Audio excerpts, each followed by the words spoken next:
Alors, Émilie, tu nous parlais de... Des initiatives, mais aujourd'hui, en fait, tu sais, Frédéric, moi, je suis ici dans Mille et une Vies avec mes camarades parce qu'on a envie de démontrer que l'entreprise et le travail sont un des leviers humains les plus puissants pour écrire des belles histoires. Et d'ailleurs, aujourd'hui, je vais vous en raconter une.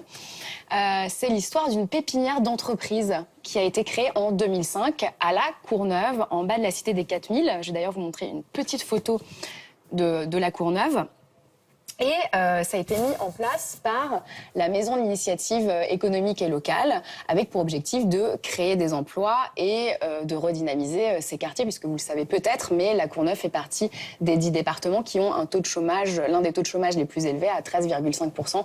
C'est énorme, ces quartiers sont un peu laissés pour compte. Et donc, en 2005, a été créée cette pépinière. Alors, une pépinière, en 2 mots, c'est quoi? Eh ben, c'est un lieu qui héberge des très petites entreprises, pépinières, qu'on appelle des start-up. Et ces très petites entreprises, en plus d'être hébergées, moyennant évidemment moyennant un loyer, elles sont aidées pour réussir. Voilà, ça c'est la pépinière. Vous avez accès à des bureaux, à des locaux, avec des prix extrêmement attractifs, puisque c'est environ 300 € pour un bureau de 15 mètres carrés. Par mois. Et à Paris, c'est 380 € minimum pour une petite table dans un espace de coworking. Donc ça donne ce type de bureau alors. En plus, elles sont accompagnées par Ali Selik, qui est donc le directeur depuis juin 2015, donc qui les encadre dans le cadre de leur business plan. Et elles peuvent suivre des formations. Elles ont aussi tous leurs amis entrepreneurs qui sont tout autour d'eux, donc il y a un réseau.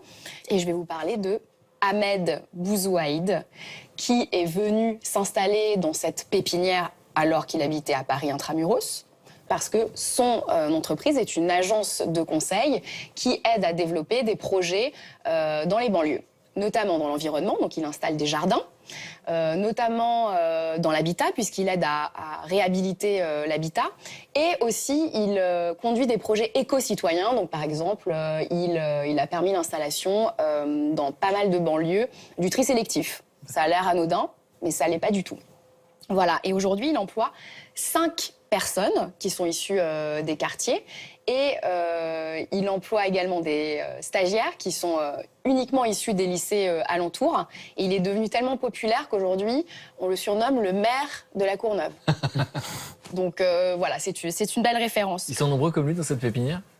Alors, dans cette pépinière, aujourd'hui, il y a une vingtaine d'entreprises qui sont installées, donc il y a encore de la place. Ce sont essentiellement des entreprises qui ont moins de 3 ans. Ce sont des très petites entreprises, très jeunes. Donc l'objectif, c'est vraiment de les aider à grandir.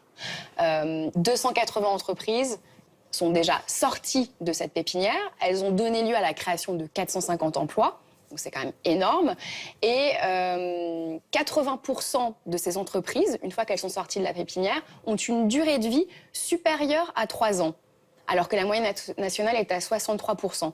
Donc ça veut dire que ces entreprises qui grandissent dans cet écosystème-là, elles ont plus de chances de réussir que les entreprises au niveau national, que les très petites entreprises au niveau national. Et ça, c'est quand même une bonne nouvelle et une belle victoire. Et d'ailleurs, il y a un jeune homme qui s'appelle Antoine Leblanc, qui en 2007 a été récompensé pour son agence de décoration. Il a reçu un master de la création des mains de Bill Gates. Ah oui, quand même. Donc c'est quand même pas rien. C'est encourageant, c'est très encourageant. Voilà. Non, mais voilà, c'est ça. C'est comme tout à l'heure, c'est l'information. C'est-à-dire qu'on ne va pas porter à la connaissance du plus grand nombre ce type d'exemple de réussite. On sait que ça existe. On se doute bien que cela doit exister, puisque le talent n'est pas... Il n'y a pas de barrière avec les banlieues ou ce type d'endroit pour le talent. Mais c'est vrai qu'on n'en parle pas suffisamment.